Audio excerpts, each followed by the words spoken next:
एक हफ्ते से सुरभि ने मुझे फोन ही नहीं किया। तो उसमें क्या हो गया? सुरभि दीदी को फोन आप कर लेते। वो किसी बात पे नाराज तो नहीं है?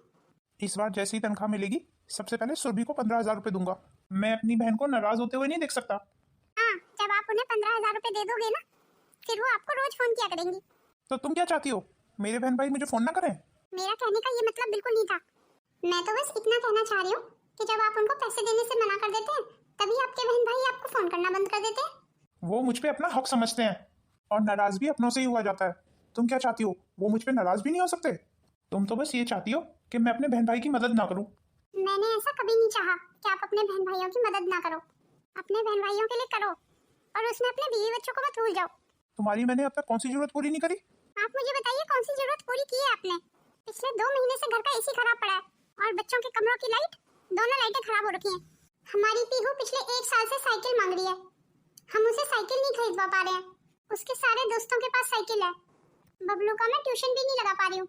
आखिर अब 10th में पढ़ रहा है, बोर्ड के एग्जाम है इस बार उसके। बस जरा सा मैंने बोला क्या, पूरे घर के काम की लिस्ट तुमने तैयार कर दी। आपने मुझसे पूछा तो मैंने बताया। अभी तो और भी है, और भी बताओ। पर नहीं, आप तो अपने हमेशा बहन भाइयों की फिक्र करते हैं। आपके बहन भाइयों को किसी चीज की कमी थोड़ी है। सुरभि दीदी की भी शादी हो गई है, वो अपने घर में खुश है।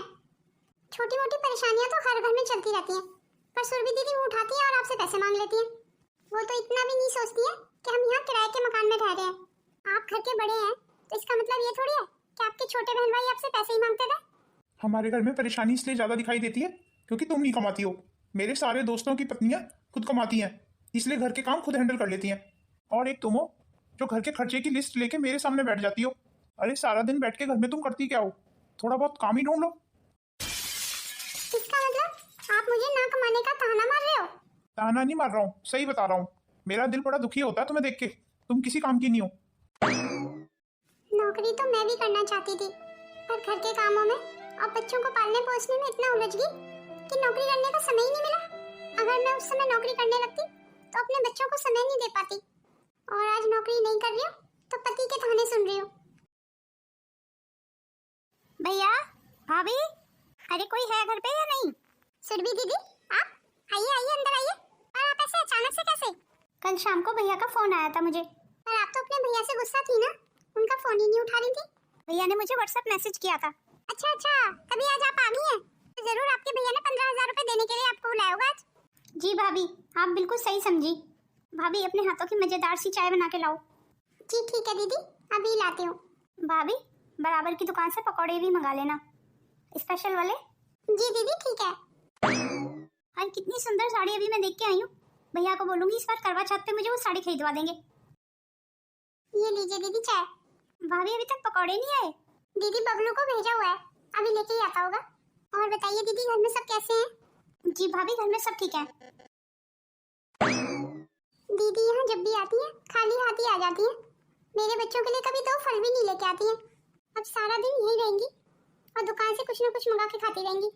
आज तो मेरा पूरा दिन ऐसे ही जाएगा। मुझे तो 1 मिनट भी आराम नहीं मिलेगा। कम से कम आज दीदी की छुट्टी थी तो आज उन्हें अपने बच्चों के साथ रहना चाहिए था, पर नहीं, वो तो यहाँ आ जाती है। कहने का मतलब है छुट्टी वाले दिन उन्हें किसी न किसी के घर जाना है। अपने घर तो वो रहती ही नहीं है। पता नहीं कैसी सास है इनकी जो इन्हें कहीं भी जाने देती है। मैंने एक बार दीदी को ये बात समझाने की कोशिश की थी, पर वो मेरे पे गुस्सा हो गई। अब तो मैंने भी बोलना बंद कर दिया है। खैर मुझे क्या फर्क पड़ता है, आजकल सीख की बात किसी को समझ नहीं आती। भाभी खाने में क्या बना रही हो आज? दीदी जो आप बोलेंगी वही बना दूंगी। तो आप एक काम करो भाभी, कुछ मत बनाओ, बाहर से खाना मंगा लो। मैं बच्चों को भी दोपहर को यहीं बुला लूंगी, मेरे दोनों बच्चे भी यहीं आ जाएंगे। जी दीदी ठीक है। एक और नया खर्चा, कम से कम 1-1.5 रुपए का खाना आएगा। मेरा ऑर्डर लिख लीजिए भैया। ये लो, ये कुछ पैसे हैं, इसमें पीहू की साइकिल आ जाएगी। हाँ साइकिल भी आ जाएगी और मैं एसी भी ठीक करा लूंगी और बच्चों की कमरों की लाइट भी चेंज करा दूंगी। और अगर उसके बावजूद कुछ पैसे बचते हैं तो बैंक में डाल दूंगी। बचत के नाम पे हमारे पास कुछ नहीं है। हाँ ठीक है, जैसे तुम्हें करना है वैसे कर लेना। मयंक मेरे भाई, कैसा है तू? अरे वाह, ये तो बहुत खुशी की बात है। हाँ तू बोल ना, कितने पैसे की मदद चाहिए? अभी फिलहाल इतने पैसे तो नहीं होंगे मेरे पास। अगर तू कहे तो मैं लोन ले सकता हूँ। ठीक है तो फिर लोन ले लेता हूँ बैंक से। हाँ तू बिल्कुल फिक्र मत करना, मैं हूँ ना, मैं सब संभाल लूंगा। चल ठीक है, फोन रखता हूँ। मयंक भैया का फोन था? हाँ उसी पगले का फोन था। तुम्हें पता है हमारा मयंक शादी कर रहा है। अरे वाह, ये तो बहुत खुशी की बात है। चलो अच्छा है, मयंक भैया का भी घर बस जाएगा। अच्छा सुनो, अभी जो मैंने तुम्हें पैसे दिए हैं ना, उन्हें अब घर में खर्च मत करना। पीहू की साइकिल हम फिर कभी ले लेंगे। फिर कभी ले लेंगे साइकिल। पीहू की साइकिल अभी इतनी जरूरी नहीं है, हमारे मयंक की शादी में भी तो पैसा लगेगा ना अभी। पर आप मुझे एक बात बताइए, मयंक भैया खुद भी तो कमा रहे हैं। मयंक भैया की तो कितनी अच्छी नौकरी है, तो क्या उन्होंने अभी तक कुछ नहीं जोड़ा होगा? अरे वो इतने बड़े शहर में रहता है तो वहाँ के भी तो खर्चे होते हैं, जैसे हम नहीं बचा पाते वो भी नहीं बचा पाता होगा पैसे। और वैसे भी अभी वो पैसे बचा के क्या करेगा, उसकी खाने खेलने की उम्र है ये। और रही बात उसकी शादी की, तो मैं बैंक से लोन लेके उसकी शादी करवा दूंगा धूमधाम से। आपको तो याद ही होगा, अभी 1.5 साल पहले भी तो उन्होंने हमसे 1.5 लाख रुपए लिए थे। तब भी तुमने लोन पे ही पैसे लिए थे, जिनको हम अभी तक पटा रहे थे। तुम्हारा भाई तो वो 1.5 लाख रुपए लेके भूल गया, ना तो उन्होंने कभी दिए और ना आपने कभी मांगे उनसे। तो तू क्या चाहती है, अपने भाई बहनों पे जो आज तक मैंने पैसा खर्च किया है वो उनसे मैं मांगू? हाँ क्यों नहीं, मांग भी सकते हो। अब तो मयंक भैया अच्छा खासा कमा रहे हैं, तो क्या वो अकेले में भी अपना पेट नहीं भर पा रहे हैं? यहाँ तो हम किराए के मकान में रहते हैं। आपको पता है, सुरभि दीदी मुझे बता रही थी, मयंक भैया ने अपना एक प्लॉट भी खरीद रखा है। हमारे सिर पे भी तो खर्चे हैं, हमारे 2 बच्चे पढ़ रहे हैं, घर का किराया भी देना है और घर का सारा खर्चा भी होता है। तू एक्चुअली ये चाहती है कि सारा पैसा लाके मैं तुझे दे दूं, अपने बहन भाइयों पे ना खर्च करूं, उनसे सारे रिश्ते नाते तोड़ दूं। अगर पैसों से ही वो रिश्ते नाते आपने बना के रखे हुए हैं, तो ऐसे रिश्ते नातों का कोई फायदा नहीं है। और कभी ऐसा वक्त आया कि आप उन्हें पैसे ना दे पाए, तो क्या ये रिश्ते नाते आपके टूट जाएंगे? जब से इस घर में शादी करके आई हूँ, आपके बहन भाइयों की जरूरतें ही तो पूरी होती आ रही हैं। कभी पढ़ाई के नाम पे, कभी किताबों के नाम पे, कभी दोस्तों के साथ बाहर घूमने जाने के नाम पे। अब आप एक और लोन ले लोगे, मुझे लगता है हमारी तो सारी जिंदगी उस लोन को पटाने में ही लग जाएगी। बचत के नाम पे हमारे पास एक भी पैसा नहीं है। भगवान ना करे कल को कोई हारी बीमारी हो गया, पैसे की जरूरत पड़ गई, तो हम कहाँ से लाएंगे? आपको क्या लगता है उस समय आपके ये बहन भाई हमारे काम आएंगे? हाँ हाँ क्यों नहीं आएंगे, जरूर काम आएंगे। मेरे बहन भाई मेरे बच्चों पे और मुझ पे जान फूकते हैं अपनी। मेरे दोनों बहन भाई हमेशा मेरा ही कहना मानते हैं। और सुरभि को देखो, हमारे बच्चों पे कितनी जी जान छिड़कती है, कितना प्यार करती है। बस तू तो मुझसे लड़ने के बहाने ढूंढती रहती है।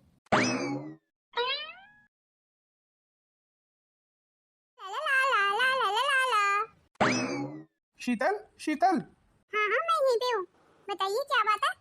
तुम्हें पता है मयंक अपनी पत्नी को लेकर हमारे घर आ रहा है, उसका ट्रांसफर यहीं हो गया है। अब वो कुछ दिन हमारे साथ ही रहेगा। अच्छा, ये तो बहुत खुशी की बात है। अच्छा मैं ये सोच रहा था, जो हमारे वाला बड़े वाला कमरा है ना, वो मयंक को दे देंगे हम। हमारे वाला कमरा? पर क्यों? क्योंकि वो इस घर का सबसे बड़ा कमरा है। मयंक और उसकी पत्नी अब छोटे कमरे में थोड़ी रहेंगे। और हाँ एक बात और, सुरभि अपने दोनों बच्चों को यहाँ छोड़ने आ रही है, तो उसके पीछे से उसके बच्चों का अच्छे से ध्यान रख लेना। सुरभि दीदी क्या कहीं जा रही है, जो बच्चों को छोड़ने यहाँ आ रही है? हाँ शायद जा ही रही है, किसी दोस्त की शादी में जा रही है शायद सुरभि। तो बच्चों को अपने सास ससुर के पास छोड़ देती ना, यहीं क्या छोड़ने आ रही है?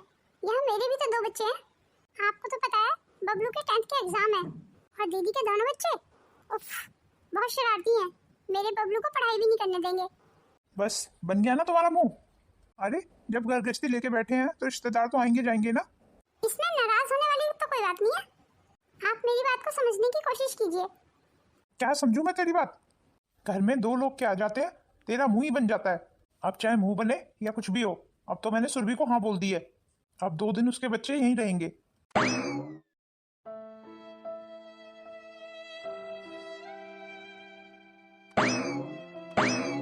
अरे तुम जूते पहन के ही ऊपर चढ़ गए, चलो उतरो बेड से, सारी बेडशीट खराब हो जाएगी। पहले बोलो आप हमारे साथ खेलोगी? हाँ ठीक है, बाहर चल के खेलते हैं। नहीं, हमें यहीं खेलना है। बबलू भैया पढ़ रहे हैं ना, उन्हें पढ़ने दो। मामी जल्दी हमें दूध गर्म करके दे दो। मामी पहले दूध मेरे लिए लेके आना। नहीं, मामी पहले दूध मेरे लिए लेके आएंगी। अरे तुम दोनों लड़ो मत, मम्मी तुम दोनों के लिए दूध ले आएंगी। चलो बबलू भैया खेलते हैं। मुझे नहीं खेलना अभी, मुझे पढ़ने दो। बबलू भैया हमारे साथ खेल रहे हैं। अरे तुम दोनों ऐसे रो क्यों रहे हो? और पिंटू तू ऐसे जमीन पे क्यों बैठा है? मम्मी बबलू भैया हमारे साथ खेल नहीं रहे। क्यों बबलू, तू थोड़ी देर बच्चों के साथ खेल नहीं सकता था? अगर थोड़ी देर मेरे बच्चों के साथ खेल लेता तो क्या बिगड़ जाता तेरा? देख रहा है ना तू कितनी बुरी तरह से रो रहे हैं दोनों। बुआ कल मेरा पेपर है, मुझे पेपर की तैयारी करनी है। हाँ हाँ क्यों नहीं, तू ही तो इस शहर में इस बार टॉप करने वाला है, पेपर की तैयारी करनी है। क्या हुआ दीदी, आप बबलू पे इतना गुस्सा क्यों कर रही हैं? गुस्सा ना करो तो क्या इसकी आरती उतारो? मैं अपने बच्चों को इसीलिए यहाँ छोड़ कर गई थी। और आप इतनी गैर जिम्मेदार होंगी मैंने कभी सोचा भी नहीं था। पर दीदी मैंने क्या किया? ये पूछो क्या नहीं किया आपने। मेरे दोनों बच्चे भी नीचे फर्श पे बैठे हुए थे और मेरा पिंटू बबलू से इतने प्यार से खेलने के लिए बोल रहा था। मजाल है पिंटू का दिल जरा सा भी पिघला हो। वो कोई नहीं दीदी, बबलू का कल पेपर है। हाँ तो कोई बात नहीं है ना, पेपर है तो पेपर क्या ये मना कर देते हैं कि तुम 5-10 मिनट खेल नहीं सकते? मम्मी आपने हमें दूध भी नहीं दिया। बेटा अभी दे रही हूँ दूध अभी गर्म हो रहा है। रहने दो भाभी, दूध फूद बहुत पी लिया मेरे बच्चों ने दूध। मैं अपने दोनों बच्चों को यहाँ से ले जा रही हूँ। अरे दीदी बच्चों की बातों पे ऐसे गुस्सा नहीं करते हैं, कम से कम ऐसे गुस्सा होके तो आप मत जाइए यहाँ से। और रही बात दूध की, तो मैं बच्चों के लिए दूध अभी ठंडा करके ले आती हूँ। अब आप इतना बोल रही हो तो रुक जाती हूँ। और एक काम करना, मेरे लिए चाय भी बना देना और शाम के लिए हमारे लिए कुछ बना के रख देना, पूड़ी वगैरह, नहीं तो मुझे घर जाके खाना बनाना पड़ जाएगा। जी दीदी ठीक है। चलो बच्चों तुम दोनों मेरे साथ बाहर चलो, इस बबलू को यहीं पे पढ़ने दो, ये आज ही मिनिस्टर बन जाएगा पढ़ के। क्या बात है बबलू भैया, आप काफी परेशान दिखाई दे रहे हैं। तुझे पता है बुआ के बच्चे यहाँ आते हैं ना तो मेरी पूरी पढ़ाई डिस्टर्ब हो जाती है। पिछले 2 दिन से मैं पढ़ ही नहीं पा रहा हूँ। मुझे रिवीजन करनी थी, रिवीजन भी सही से नहीं कर पाया मैं। पता नहीं अब मेरा पेपर कैसा जाएगा कल का। और ये वाली बुआ जब देखो हमें डांटती रहती है। मुझे तो ये नहीं समझ आता यहाँ पे आती क्यों है। इनके बच्चों की वजह से हमेशा मुझे डांट खानी पड़ती है। हाँ बबलू भैया ये बात तो आप बिल्कुल सही कह रहे हैं। अच्छा एक बात बताइए, हमारे घर की बनने की शुरुआत हो गई और उसे बनने में भी कितना समय लगेगा? ये कोई कम से कम 1-1.5 साल लग जाएगा। क्यों, क्या बात है, तुम्हें किसी ने कुछ कहा? भाभी तुम्हारा ख्याल तो रखती है ना? वो सब तो ठीक है, पर यहाँ सबका आना जाना बहुत लगा रहता है। जैसे ही थोड़ा सा रेस्ट करने जाऊंगी मैं, तभी बेल बज जाती है और कोई ना कोई आ जाता है और फिर मैं नींद ना पूरी होने के कारण पूरे दिन चिड़चिड़ाती रहती हूँ। हमारे सारे रिलेटिव्स ही तो आते जाते रहते होंगे, और अगर तुम्हें हमारे रिलेटिव से भी परेशानी है तो चलो कहीं किराए पे घर ले लेते हैं। नहीं उसकी जरूरत नहीं है, अब बस 1-1.5 साल की बात है, फिर तो हम अपने घर में चले ही जाएंगे। आजकल मकान मालिक भी तो मुंह खोल के पैसे मांगते हैं। अगर किराए पे रहेंगे तो इतना सारा पैसा किराया देने में ही खर्च हो जाएगा। हाँ ये बात तो तुमने बिल्कुल ठीक बोली, यहाँ रह के हमारा एक भी पैसा नहीं खर्च होगा। इसी वजह से तो हमारा इतना अच्छा घर बन पा रहा है, क्योंकि मेरी तो सारी तनख्वाह बच जाती है। अच्छा अब मैं समझी, तो ये वजह थी मुझे यहाँ लाने की। अरे मुझे तो पता ही नहीं था मेरा हस्बैंड इतना स्मार्ट है। बिल्कुल सही डिसीजन किया तुमने मुझे यहाँ लाके। खामखा किराए पे रहते तो किराए के पैसे अलग देने पड़ते और खाने पीने का अलग खर्चा हो जाता हमारा। एक तरीके से देखा जाए तो यहाँ रह के हमारी बचत ही हो रही है। हाँ वही तो। अब तो ये ऑफिस से रोज लेट आते हैं। अब घर का खर्चा कितना बढ़ गया है, इतने सारे खर्चे का बर्डन इन्हीं के कंधों पे आ गया है। महेश भैया और उनकी पत्नी तो एक पैसे से भी मदद नहीं करती है। आज देवर जी को यहाँ रहते हुए पूरे 4 महीने हो गए। मजाल है वो कभी एक दिन का राशन भी लेके आए हो। पर मैं ये बात किसको सुनाऊं, मेरी कौन सुनेगा। मयंक भैया थोड़ी सी मदद कर दिया करें हमारी हर महीने, या हमारे पिछले वाले पैसे ही लौटा दें तो हमारी कितनी मदद हो जाएगी। अरे आप आ गए, लगता है आपकी तबीयत ठीक नहीं है। हाँ बिल्कुल सही कहा तुमने, पिछले कई दिनों से मेरी तबीयत थोड़ी ढीली चल रही है। आपको मैंने कितनी बार कहा है, ये ओवर टाइम करने की क्या जरूरत है, कर ली ना अपनी तबीयत खराब। अगर ओवर टाइम नहीं करूंगा तो घर का गुजारा कैसे होगा? तुम देख ही रही हो खर्चे कितने बढ़ गए हैं, ऊपर से लोन के पैसे भी सैलरी में से ही कटते हैं। जो भी हो, पर अपनी सेहत का ध्यान भी तो रखना है ना। इतना काम करेंगे तो तबीयत और बिगड़ जाएगी। नहीं कुछ नहीं हो रहा मुझे, तुम खामखा परेशान हो रही हो। पिछले 15 दिनों से तुम्हें खांसी हो रही है और मैं कह भी रही हूँ कि चलो डॉक्टर के यहाँ चलते हैं, पर आप हो कि मेरी बात सुनते ही नहीं हो। अच्छा ठीक है, कल डॉक्टर के यहाँ चलेंगे, क्योंकि ये खांसी अब मुझे ज़्यादा परेशान कर रही है। इसकी वजह से मैं ऑफिस में सही से काम भी नहीं कर पाता हूँ। आज तो मेरे सीनियर ने भी टोक दिया मुझे। बस तो फिर कल का पक्का रहा, कल हम डॉक्टर के यहाँ चल रहे हैं। चलिए आप बैठिए, आपके लिए अदरक वाली चाय बना के लाती हूँ। अब आप आराम से बेड पे बैठ जाइए, सारे टेस्ट तो करवा लिए हमने, रिपोर्ट कल तक आ जाएगी। अब तुम सुरभि के यहाँ से बच्चों को बुला लो। लो सुरभि दीदी खुद ही बच्चों को ले आई। अरे सुरभि आ बहन बैठ। नहीं भैया बस चल रही हूँ, मैं तो बस इन्हें छोड़ने आई थी। ठीक है भाभी फिर चलती हूँ। देखा, ये फायदा होता है बहन भाइयों का, मुसीबत में सब खड़े हो जाते हैं। मम्मी मुझे भूख लग रही है, हमें खाना दे दो, बुआ ने हमें कुछ खाने को नहीं दिया। बबलू भैया बिल्कुल ठीक बोल रहे हैं मम्मी, भूख से हमारी हालत खराब हो रही है। पर ऐसा क्यों? बुआ ने सारा दिन तुम्हें खाने को नहीं दिया? बुआ तो हर समय फोन पे ही लगी रहती है या फिर टीवी देखने बैठ जाती है। तो बेटा तू बोल देती ना बुआ को कि तुम्हें भूख लग रही है। हमने कई बार बोला बुआ को, हमने तो यहाँ तक बोल दिया था कि आप बाहर से मंगा दो कुछ। बुआ ने हमें एक बिस्किट का पैकेट दे दिया कि ये खा लो। तो दूध मंगा लेते, दूध पी लेते एक एक गिलास। हमने दूध के लिए भी बोला बुआ को, पर बुआ ने हमें दूध भी नहीं दिया। बुआ ने कह दिया अपने घर जाके पीना। अच्छा ठीक है, मैं तुम्हारे लिए फटाफट कुछ बना के लाती हूँ, तुम इतने बाहर जाके टीवी देखो। बताओ, मेरे बच्चे सुबह से भूखे हैं। मैंने तो आज पहली बार दीदी के पास अपने बच्चों को छोड़ा था। मुझे सुरभि से ऐसी उम्मीद नहीं थी। सुरभि से एक दिन भी मेरे बच्चों का ध्यान नहीं रखा गया, और वो अपने बच्चे तो अक्सर यहाँ छोड़ के जाती है। शीतल उसके बच्चों का कितने अच्छे से ध्यान रखती है।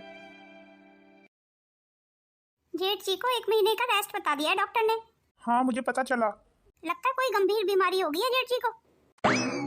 अरे भैया आप, मयंक, मुझे तुझसे कुछ मदद की जरूरत थी। जी भैया, कैसी मदद? देख तुझे तो पता है कि डॉक्टर ने मुझे रेस्ट बता दिया है। अब मैं ऑफिस नहीं जाऊंगा तो तनख्वाह भी नहीं मिलेगी। प्राइवेट नौकरी है मेरी। मैं सोच रहा था अब 1 महीने का खर्चा तू चला लेना घर का, और 1-2 महीने की लोन की किस्त भी दे देना। जी भैया। मैं, क्या कोई परेशानी है छोटे? नहीं नहीं भैया, ऐसी कोई बात नहीं है, मैं कोशिश करता हूँ। मैं ना कहती थी तुमसे, कोई फ्री में नहीं रखता है। तुम्हें ही बड़ा नाज था ना अपने भैया पे। अब देख लो, हमसे वैसे पैसे मांगने में इनकी हिम्मत नहीं हो रही होगी, इसलिए अपनी बीमारी का बहाना ही बना दिया। और तुम मुझे एक बात बताओ, भला घर का खर्चा हम क्यों उठाएं? हम तो सिर्फ 2 लोग हैं, हमारा क्या खर्चा है? तुम्हारे भैया भाभी पूरे 4 लोग हैं, तो खर्चा किसका ज्यादा हुआ, हमारा या तुम्हारे भैया भाभी का? तुम्हें कोई जरूरत नहीं है खर्चा के लिए हामी बनने की। अगर इतना ही है ना तो हम किराए पे मकान लेके अलग रह लेंगे कहीं। हाँ हाँ ठीक है, तुम नाराज मत हो, मैं कल ही किराए का मकान देख के आता हूँ। अरे अब भी आपने मुंह लटकाया हुआ है? अब क्यों मुंह लटकाया हुआ है? अब तो मयंक भैया ने घर की जिम्मेदारी ले ली होगी। सुनो, हमारे बैंक अकाउंट में कुछ पैसे हैं या नहीं? नहीं, बैंक अकाउंट में कहाँ पैसे हैं? जब भी पैसे आते थे आप सुरभि दीदी को दे देते थे या अपने भाई को दे देते थे। बचत की कहाँ आपने? मुझे नहीं लगता कि बैंक में कुछ भी होगा। हाँ 2-4 हजार रुपए हो उसकी बात मैं कह नहीं सकती। अच्छा, हमारे पास बिल्कुल पैसे नहीं है। पर हुआ क्या है, आप कुछ बताएंगे मुझे? अरे सुनिए तो सही, मेरी बात का जवाब तो दीजिए। इन्हें क्या हुआ है? कुछ बोल ही नहीं रहे, और ये बचत के बारे में क्यों पूछ रहे हैं? लगता है देवर जी ने घर के खर्चे की जिम्मेदारी उठाने से मना कर दिया है। कोई तो बात जरूर हुई है। भाभी, हम लोग कल ये घर छोड़ के चले जाएंगे। अरे यूं अचानक से? जी भाभी, हमारा तो सस्ते में ही गुजारा हो जाएगा। अब हम 2 ही लोग तो हैं, तो अब मयंक आप सबके खर्चे की जिम्मेदारी क्यों ले?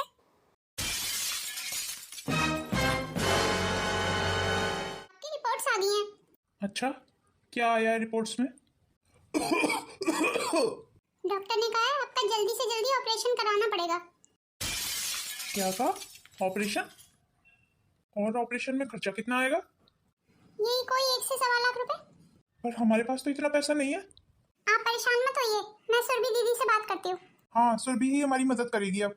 हेलो सुरभि दीदी। जी भाभी कहिए। दीदी, डॉक्टर ने आपके भैया के लिए ऑपरेशन बोल दिया है। ऑपरेशन जल्दी से जल्दी कराना पड़ेगा, 1 लाख रुपए की जरूरत पड़ेगी।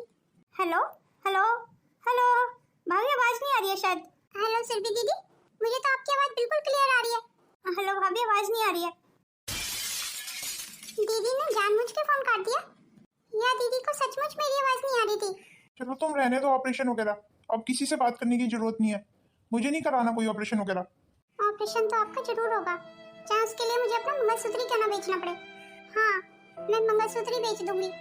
सोने के गहने के नाम पे सिर्फ मंगलसूत्र ही है मेरे पास, और तो कोई गहना है नहीं मेरे पास। आप बिल्कुल परेशान मत होइए, ऑपरेशन तो आपका उसी दिन होगा जिस दिन डॉक्टर ने डेट दी है। पर कैसे? इतने पैसे कहाँ से आएंगे? ये सब आप मुझ पे छोड़ दीजिए। सुनिए, थोड़ी देर के लिए बाहर जा रही हूँ। क्या तुम्हारा बाहर जाना जरूरी है? अगर जरूरी नहीं होता तो कभी नहीं जाती। बड़ी मुश्किल से 3-4 बच्चों को ट्यूशन पढ़ाने की जिम्मेदारी मिली है। अगर मन लगा के नहीं पढ़ाया मैंने इन्हें तो ये बच्चे भी हाथ से चले जाएंगे। फिर हमारी गुजर बसर कैसे होगी? अब आपको कैसे बताऊं? उसके बाद मुझे 1-2 घरों में खाना बनाने भी जाना है।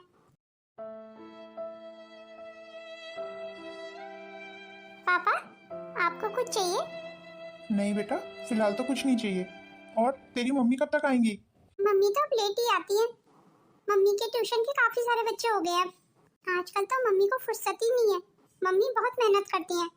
रात को भी मम्मी आधी आधी रात तक जागी रहती हैं। अब तेरी मम्मी वर्किंग वूमेन हो गई है। जी हाँ पापा, आपने बिल्कुल सही कहा। मम्मी तो पैसे कमाने लगी हैं अब। मैं ये सोच रहा था क्यों ना तेरी मम्मी के लिए एक छोटा सा स्कूल खुलवा दूं। अरे वाह पापा, ये तो बहुत अच्छा विचार है। तो फिर पक्का रहा, आज तेरी मम्मी आएगी ना तो मैं इस बारे में उससे बात करूंगा। आज मुझे तुम पे गर्व हो रहा है शीतल। आज मुझे समझ आया पत्नी को कभी कमजोर नहीं समझना चाहिए। पिछले कुछ समय में मुझे एक बात तो समझ आई है, हमारे द्वारा बचाए गए पैसे ही हमारे काम आते हैं और बुरा वक्त हमें ये भी बता जाता है कि कौन अपना है और कौन पराया। मेरे परिवार के प्रति जो मेरा भ्रम था वो इन कुछ दिनों में टूट गया। शायद भगवान बुरा वक्त इसीलिए देता है ताकि हमें अच्छे और बुरे की पहचान हो सके। अरे आप यहाँ बैठे हैं, अब आपकी तबीयत कैसी है? तुम ही बताओ कैसी लग रही है। भगवान बुरी नजर से बचाए, पर मुझे तो अब आपकी तबीयत पहले से बेटर लग रही है। वो इसलिए कि मैं पहले से काफी ठीक हूँ। भगवान का लाख लाख शुक्र है कि आप जल्दी रिकवर कर रहे हैं। अच्छा शीतल, मैं ये सोच रहा था क्यों ना तुम एक प्ले स्कूल खोल लो। हाँ, काफी अच्छा आइडिया है। ये मैं भी सोच रही थी। अभी पैसों की जरूरत पड़ेगी क्योंकि प्ले स्कूल के लिए एक छोटी सी जगह भी खरीदनी पड़ेगी और फर्नीचर भी खरीदना पड़ेगा, तो भी थोड़े से पैसे और इकट्ठे हो जाएं। और प्ले स्कूल चलाने के साथ साथ मैं पहली से लेकर 5वीं तक के बच्चों को ट्यूशन भी पढ़ाया करूंगी। क्या इतना काम संभाल पाओगे? अगर आपका साथ रहा तो क्यों नहीं संभाल पाऊंगी। चलिए मैं आपके लिए चाय लेके आती हूँ। ये लीजिए जी, मेरी मेहनत के पैसे पूरे 60,000 रुपए हैं। अरे ये पैसे तुम मुझे क्यों दे रही हो? तुम अपने पास संभाल के रखो। भैया, अब आपकी तबीयत कैसी है? अरे सुरभि, तू आज तू कैसे यहाँ का रास्ता भूल गई? बहुत याद आ रही थी भैया आपकी, फटाफट इसीलिए आपसे मिलने चली आई। अरे वाह, इतने सारे पैसे। भैया वो क्या है ना, मेरे कमरे का एसी खराब हो रहा है। मैं आपको यही बोलने आई थी कि मुझे एक नया एसी दिलवा दीजिए। वो तो ठीक है सुरभि, पर अगर तेरे घर का एसी खराब हो रहा है तो उसमें मैं क्या करूँ? तू जीजा जी को क्यों नहीं बोलती है? शीतल, तुम ये पैसे बैंक में डालो। हमारे बुरे वक्त में ये पैसे ही हमारे काम आएंगे। सुरभि की तरह मतलबी रिश्तेदार नहीं।